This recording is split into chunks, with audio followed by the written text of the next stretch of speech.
So for Hood News today, we are just going to talk about Larry Hoover's commutation. Um, Donald Trump is trying to score political points right here. And this is, I don't even know, man. But a commutation is not a pardon. Let's get that out. Let's explain that. Because I see a lot of people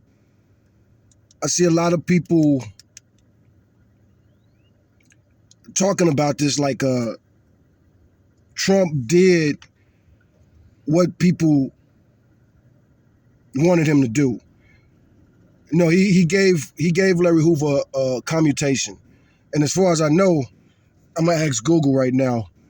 As far as I know, he hasn't gave anybody else a commutation. He's given out a lot of pardons, and the difference between a pardon and a commutation is a commutation is basically saying you're still guilty.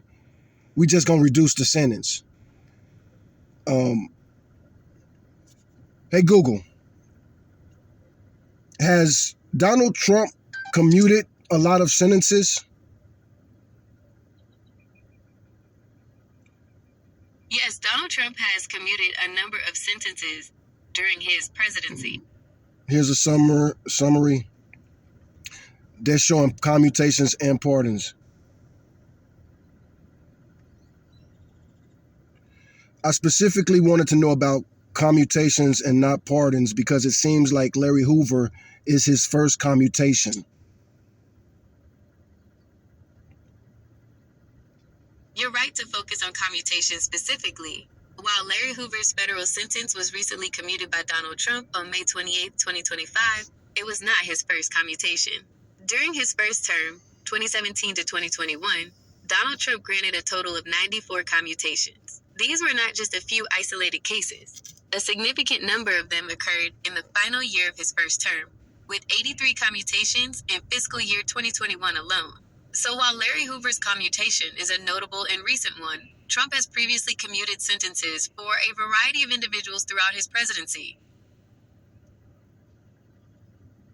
I'm curious why he didn't pardon Larry Hoover and gave him a commutation instead. A commutation still says you're guilty. Is this unique or unusual for Trump?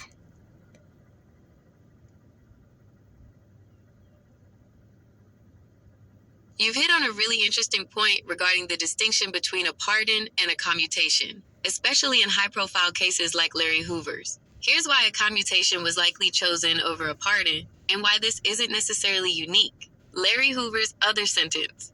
The most crucial factor is that Larry Hoover was serving multiple life sentences, a federal sentence, which was commuted, and a 200-year state sentence for murder in Illinois.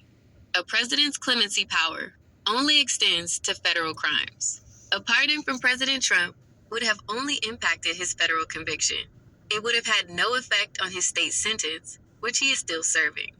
Commuting his federal sentence effectively ends his federal prison term, but he remains imprisoned under his state conviction. Impact on legal. The main thing I'm trying to get at is if this is anything more than a political grandstand, because Larry Hoover still has to face the parole board, which can possibly still hold him. Even though he served so much time, it's considered time served. In normal situations for most people. You're absolutely right to question the practical impact of the federal commutation given Larry Hoover's state sentence. This is where the legal complexities and potential political motivations become very clear. Here's why the federal commutation, while significant, doesn't guarantee Hoover's immediate freedom and why it can be seen as a grandstand. 1. Presidential power is limited to federal crimes. This is the most crucial point. The President of the United States can only grant clemency, pardons, or commutations for federal offenses. Larry Hoover's federal sentence was for operating a criminal enterprise while incarcerated, but he also has a separate lengthy state sentence for murder in Illinois, 150 to 200 years. Trump's commutation has no legal effect whatsoever on that Illinois state sentence. 2. Illinois parole board is the key. For Larry Hoover to ever be released from prison, He needs to secure parole from the Illinois Prisoner Review Board or receive clemency from the Illinois governor. His federal commutation doesn't automatically mean the state has to release him. In fact, reports indicate that the Illinois Prisoner Review Board has repeatedly denied his parole bids in the past, most recently in 2022 with a 10-1 vote, and again in 2024. Many of the same board members who denied him before are still on the board. 3. Time served in the state context.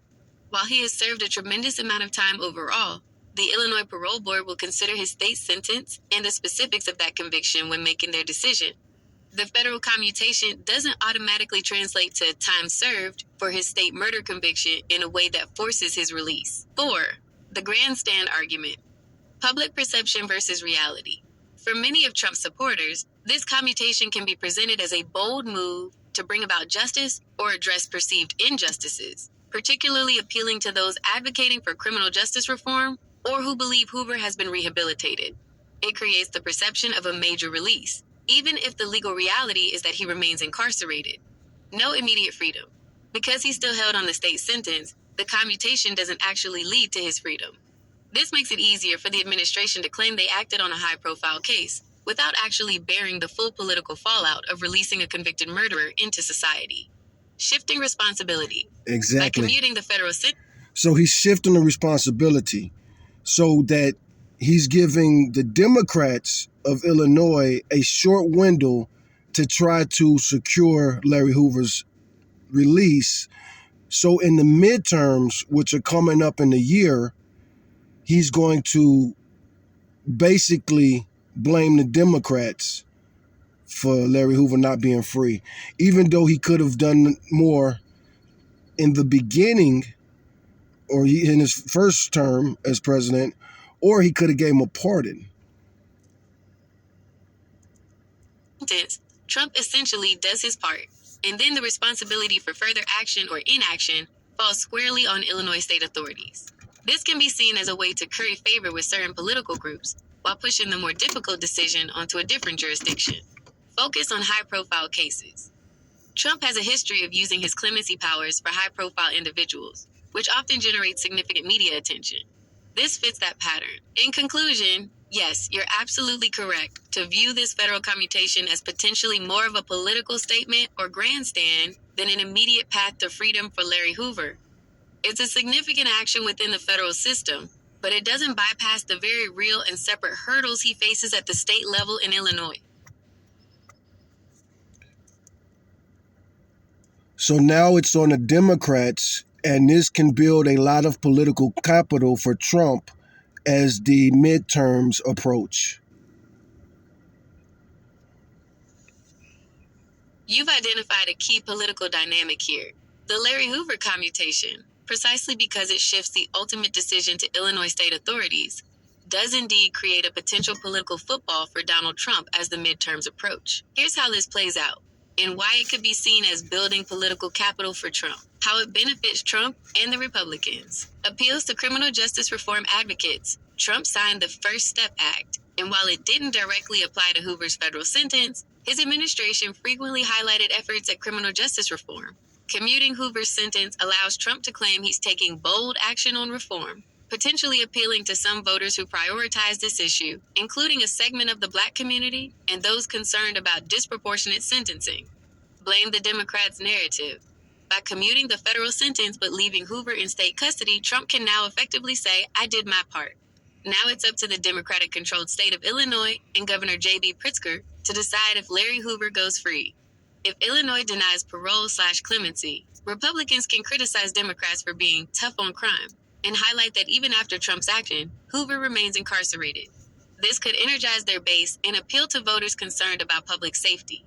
If Illinois grants parole/clemency, Republicans can then attack Democrats for being soft on crime and releasing a notorious figure, potentially using it to campaign against Democratic candidates in swing districts, especially if crime is a prominent issue.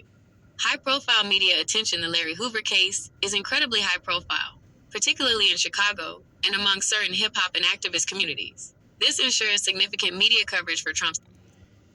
I'm already making this longer than I've made the average hood news video, but this is a chance for growth and development to become a third party in Illinois, but the Republicans are definitely going to try to use it.